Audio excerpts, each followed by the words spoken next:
J'écrivais dans mon carnet sur, sur à quel point je me sens perdue professionnellement. J'ai fait des études, j'ai fini ces études, mais j'ai pas eu, comme beaucoup, la garantie derrière de trouver un travail. Garantie qui nous est un peu... C'est ça nous est un peu promis en fait pendant les études. Le fait est qu'il n'y a pas de taf derrière. Comme de par hasard, quand moi j'ai fini mes études, c'était la crise dans le milieu dans lequel j'étais, qui est le cinéma d'animation, production de dessins animés. Ça m'a un peu déchauffée, puis j'ai pu faire un stage avec un super gars qui m'a amené un autre regard là-dessus, et qui m'a amené un regard d'entrepreneuriat aussi. Ça m'a fait rêver aussi ce truc-là de ok, bon, t'es pas au service de plein de gens, t'es ton propre patron, t'es pas dans une production d'animation, mais tu peux faire de l'anime dans ton coin en freelance. Donc je commence un peu à m'intéresser. Enfin, c'est hyper factuel ce dont je parle, de statut, de soit t'es freelance, soit t'es salarié, soit t'es intermittent du spectacle. Ok, ça prend la tête, mais tu sais que globalement il y a plusieurs moyens de faire de l'argent, il y a plusieurs statuts pour faire de l'argent en France avec son art. Moi là, mon souci maintenant, c'est que... Enfin, peut-être le souci qui m'angoisse le plus, qui m'angoisse plus que l'administratif, c'est pour dire, je sais pas ce que je veux faire comme art. Je sais pas quel message je veux passer. Je sais pas ce que je veux apporter. C'est ça, t'es dans ce monde de la culture, de l'art, et tu sais que tu veux faire passer des messages avec ton art, mais t'as soit trop peur, soit c'est trop embrouillé, soit il y a trop de trucs en même temps. Mais voilà, c'est que des projets qui sont compliqués pour l'instant, mais qui sont faisables en vrai si je décide de les faire. C'est juste, il faut faire un choix. Et j'ai l'impression que la racine de ce choix, ça doit être à qui je veux parler et de quoi je veux parler. Et je n'arrive pas à choisir. Je sens que c'est au fond en plus. Je sens que je dois pas aller chercher midi à 14h et que vraiment je peux partir de mon vécu, des gens qui m'entourent, de mes avis politiques, de ce qui se passe. Tout le terreau fertile pour ça et qu'il faut juste que je plante des graines. Il y a aussi tout l'aspect graphique où je me pose énormément de questions. Enfin, en fait, moi, c'est vraiment un délire de... Les gens, quand ils regardent mes dessins, ils disent que j'ai une patte, que j'ai un univers.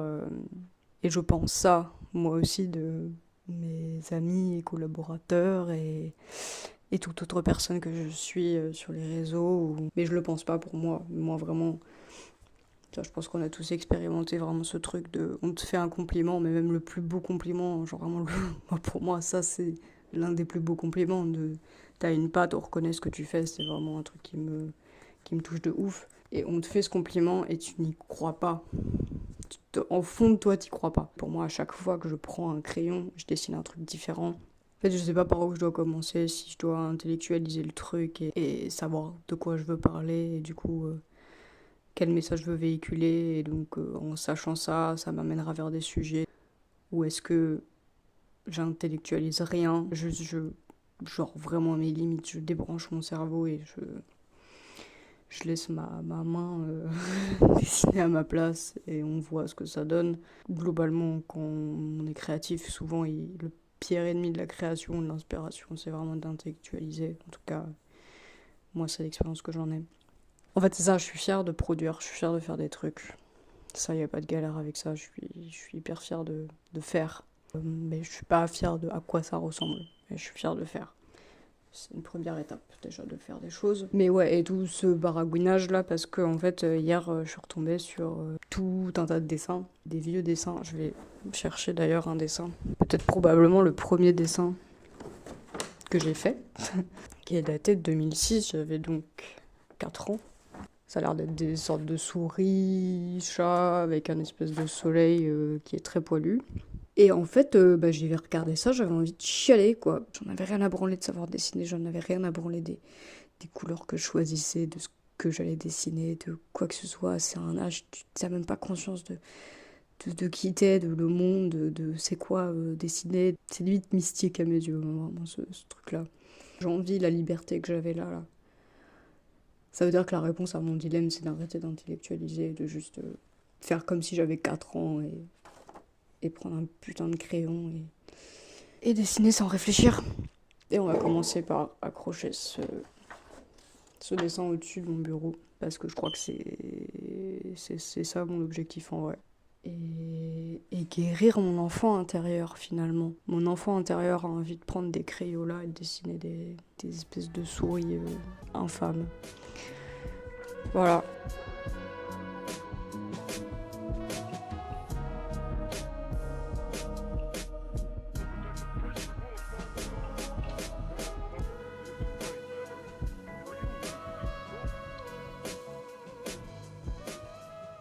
J'avoue, c'est un luxe de pouvoir prendre le soleil depuis sa chaise de bureau. Ça, je suis très très contente de ça dans cet appart.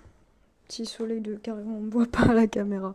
Ouais, là je suis en train de taffer sur une pochette de single pour un mec qui fait du son. J'ai déjà fait un clip pour lui et donc là il me fait confiance une deuxième fois pour une pochette. Donc c'est trop cool parce que c'est exactement le genre de projet que j'ai envie de faire. Enfin, si j'essaye de me projeter dans l'avenir, donc qu'est-ce que j'ai envie de faire, c'est de la DA visuelle pour des artistes. Plutôt des artistes qui font du rap si possible. Parce que c'est vraiment la musique que j'écoute. Et c'est ce qui me touche le plus depuis quelques années. Donc pour ce projet-là, je suis d'abord partie sur un dessin en crayon de couleur, où j'ai essayé vraiment de poser toutes mes couleurs, d'avoir un rendu un peu crayon de couleur, quoi, vraiment qu'on voit les traits et tout. Et ensuite, le scan, je le mets sur mon ordi et je passe à toutes les retouches. Moi, je travaille sur Clip Studio Paint. Bon, en vrai, ça ressemble pas mal à Photoshop et c'est beaucoup moins cher que Photoshop, donc voilà. En vrai, je recommande ce logiciel. On peut aussi faire de l'animation dessus, donc c'est cool. Je suis en train petit à petit de retoucher chaque plan, chaque zone du dessin. J'ai commencé avec les feuilles qui forment une sorte de cadre dans l'image.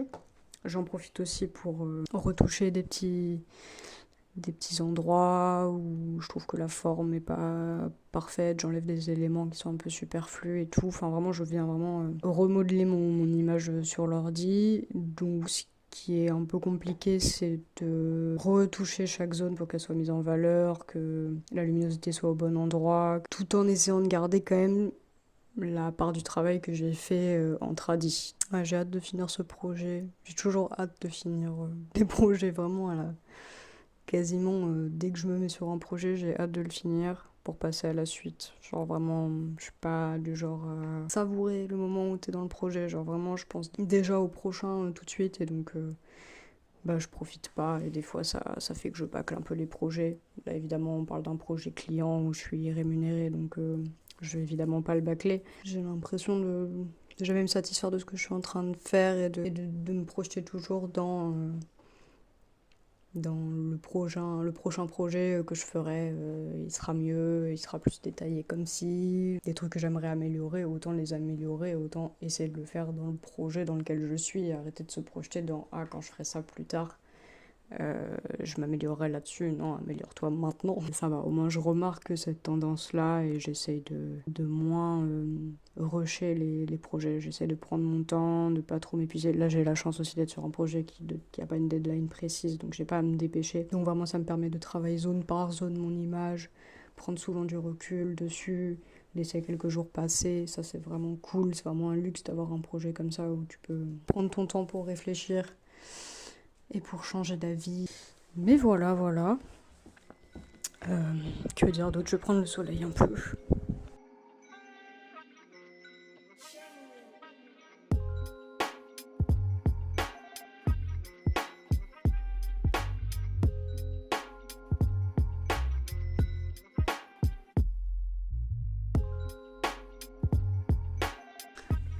Salut. Je vous retrouve en pige, en mode bien vendredi 2 janvier, bien on savoure encore mon avant-dernier jour de vacances personnellement. Bonne année, je suis contente. En vrai, je suis grave contente. Là, je sens qu'il y a vraiment une énergie. Enfin, j'ai l'impression que tout le monde parle que de ça. Tout le monde parle de bail de cycle, de trucs, ouais, de fin d'un cycle de 9 ans et tout. Bref, des trucs de numérologie. J'en ai parlé avec mes potes, en vrai, c'est marrant et chacun y voit la signification qu'il veut y voir. Moi, je sais pas trop si j'y crois, mais par contre, je crois en mon intuition. 2024, c'était pour moi personnellement, c'était vraiment une année à chier. J'ai rarement autant souffert qu'en 2024 psychologiquement. 2025, j'ai continué à payer les frais de 2024. J'ai commencé à prendre des décisions, très fière de ce que j'ai fait, ouais, vraiment des choix que j'ai faits. Et d'autant plus quand je vois je sais pas trop comment l'appeler. Je fais pas des vision boards et bah d'ailleurs c'est vraiment que la deuxième année que je fais, mais je fais ça dans mon carnet qui est vraiment mon journal intime en fait. Avant c'était vraiment des résolutions que je prenais, mais sans les écrire, sans les poser quelque part et sans vraiment réfléchir à est-ce que c'était mes résolutions à moi ou est-ce que je me faisais influencer d'une certaine manière. Mais maintenant, enfin, depuis que j'en ai vraiment vraiment chié en 2024 et que j'ai commencé aussi à m'écouter un minimum et à me poser un minimum avec moi, il y a quand même des trucs qui sont ressortis du lot, quoi. Et donc, pour vous parler un peu de ce que j'avais écrit pour l'année 2025, pour moi, il y avait 3 grands thèmes qui étaient très clairs. Voilà. Je ferai peut-être un insert écran comme une professionnelle. Si on voit pas bien. Mais donc du coup, j'avais noté qu'en 2025, je voulais être douce avec moi-même. Pour commencer sur ce point-là, je pense que j'ai complètement réussi. Donc ça, c'est quelque chose que j'ai évidemment envie de garder jusqu'à la fin de mes jours. En vrai de vrai, je pense que ça aura toujours un impact positif sur moi que d'être douce avec moi-même en fait. Et pour être plus spécifique, j'avais écrit écouter mes émotions et mon corps, me traiter comme une meilleure amie, être indulgente quand je ne me sens pas capable, prendre mon temps et d'écouter, d'essayer de comprendre là pourquoi je suis triste, là pourquoi je suis énervée, là pourquoi je suis anxieuse et au lieu de me faire rouler dessus par mes émotions, plutôt essayer de prendre un pas de recul quand elles me traversent et d'essayer de comprendre pourquoi et de répondre à mes problèmes. Pour ma part, c'était plutôt répondre à mes angoisses d'ailleurs, comme je parlerai à ma meilleure pote. Et ça, c'est vraiment un exercice que je conseille. Mais ouais, vraiment, si vous y arrivez, parlez-vous avec indulgence, parlez-vous avec respect, parlez-vous avec douceur, parlez-vous comme vous parleriez à votre meilleur pote, en fait. Ou ou quelqu'un de proche, comme quelqu'un que vous aimez, en fait. Quitte à passer pour un fou et se parler à voix haute et se tutoyer. Hein. Moi, vraiment, je me parle en me tutoyant, en me donnant des surnoms affectueux. Enfin, la folle du bus, on est bien d'accord. Hein, mais tant que tu fais pas ça en public, normalement, y a pas de souci. C'est ça, ça commence aussi par se rendre compte à quel point on se parle mal. Vraiment, on se parle trop mal. Enfin, moi, en tout cas, je me parle trop mal. Donc, appréhender le plus possible. Je sais que c'est dur. Je sais que c'est le taf de toute une vie. Mais appréhendez le plus possible les situations comme vous le feriez si c'était quelqu'un que vous aimez qui est à votre place. Ensuite, j'avais noté faire mon propre argent. Je voulais vraiment cette année me trouver un taf, faire mon propre argent de n'importe quelle manière que ce soit. Et en fait, j'avais pas envie d'attendre de me trouver professionnellement, de me trouver créativement, de déjà accomplir toutes les gamberges dont j'ai parlé un peu précédemment dans la vidéo. J'avais pas envie de résoudre toutes les gamberges de dans quel milieu je veux travailler, comment je veux dessiner, avec qui je veux dessiner, quel projet je veux faire, est-ce que je veux être freelance, est-ce que je veux faire de l'animation, est-ce que je veux faire de l'illustration. Voilà, il y a trop de questions, trop de gamberges. Et ça, c'est pareil, ça va être le taf d'une vie en fait. Donc j'avais pas envie d'attendre ça pour faire mon argent. Et je trouvais aussi qu'il y avait un vrai intérêt. Enfin, je trouve un vrai intérêt pour moi, qui n'a jamais taffé de ma vie, on s'entend, à rentrer dans le monde du travail et juste savoir c'est quoi taffer en fait. Vraiment, je ne savais pas avant septembre dernier. Je savais pas c'était quoi taffer. J'avais jamais taffé. Enfin, j'avais taffé 2 mois quoi. Je savais pas ce que c'était faire son argent, je savais pas ce que c'était mériter son argent, entre énormes guillemets. Je savais pas c'était quoi. Avoir des collègues, devoir travailler en équipe, devoir faire des tâches que tu n'aimes pas faire. Euh, Juste avoir un taf alimentaire en fait, avoir un taf qui te passionne pas, devoir faire face à des situations où t'as l'impression que jamais tu t'en sortiras parce que t'as pas forcément les compétences, parce que personne ne t'apprend vraiment, apprendre sur le tas. Maintenant je suis dedans et ça me fait trop du bien de juste pouvoir aussi relate à mes potes en fait. J'avais écrit faire mon propre argent, peu importe par quel moyen, pouvoir me faire plaisir et me reposer sans culpabiliser. Je m'autorisais absolument pas à me faire plaisir, à m'acheter des trucs et tout. Pour moi, ça a été une libération. Euh, Évidemment que c'est chiant de travailler, évidemment que je glorifie pas le monde du travail, mais il y a un moment donné, quand t'es sans emploi, dans un monde capitaliste, bah il y a un moment où t'as l'impression d'être une grosse merde en fait, où vraiment t'as l'impression de ne rien faire. Et il y avait vraiment un paradoxe qui se créait en moi de j'ai pas envie de donner de l'argent au capital, j'ai pas envie d'appartenir à ce truc-là. En même temps, j'ai absolument pas le choix, il faut de l'argent pour vivre dans ce monde, c'est comme ça. Et avec en plus de ça une envie de, ok, faire de l'argent, mais comme je l'entends, autrement, via mon art. Sauf que là, faire de l'argent via mon art, c'est vraiment pas du tout possible aujourd'hui. C'est vraiment pas encore. Ou alors, en faisant des projets qui m'intéressent pas, et ça m'intéresse pas. Je préfère, quitte à faire un truc qui m'intéresse pas, je préfère que ça n'ait rien à voir avec mon art. Je préfère aller servir des sandwichs à des touristes et vivre des nouvelles expériences et juste rencontrer des gens. Et en plus, j'ai pu me débloquer aussi de pas mal d'anxiété sociale, de timidité et tout. Donc vraiment, pour moi, c'est tout bénef. Le dernier, c'est m'exprimer artistiquement, continuer à explorer mon style, amener du sens, me nourrir d'autres œuvres. J'ai pas envie de trop m'étaler. Disons que j'ai eu des questions toute cette année vers ça. Comme ce que je disais précédemment, je suis fière d'avoir fait, mais je suis pas fière concrètement de ce que j'ai fait. Mais on lâche pas l'affaire. De toute façon, je suis vouée à ça, je ne suis vouée qu'à ça. Donc vraiment, 2026, on arrive lourd là-dessus. C'est un goal pour moi qui n'a pas été autant accompli que les deux autres. Mais du coup, voilà pour la rétrospective 2025. Tout à l'heure, j'ai fait une petite page comme ça, une petite double page dans mon carnet pour 2026. Je dessine grave pas comme ça. Je dessine comme ça, dans ce style-là, avec ces couleurs-là, que dans mon journal. Je sais pas pourquoi. Bref, je suis très très fière de cette double page. Ça donne ça. Et les grands thèmes de l'année, ce sont créer librement, chill sur la weed et considérer mon corps. Créer librement, ça rejoint vraiment le dernier goal de 2025 qui n'avait pas été super réalisé, mais parce que j'ai pas complètement compris dans quelle direction il fallait que j'aille et tout. Et voilà, bon, ça, je vous épargne un peu les gamberges. Parce que c'est vraiment ce sur quoi j'ai déjà monologué en début de vidéo. Mon goal, chill sur la weed, pareil, j'ai pas envie de trop l'expliciter là pour l'instant, mais me trouve dans une situation de dépendance, d'addiction, qui m'a pourri la vie, beaucoup, qui me l'a sauvé aussi dans un certain cas.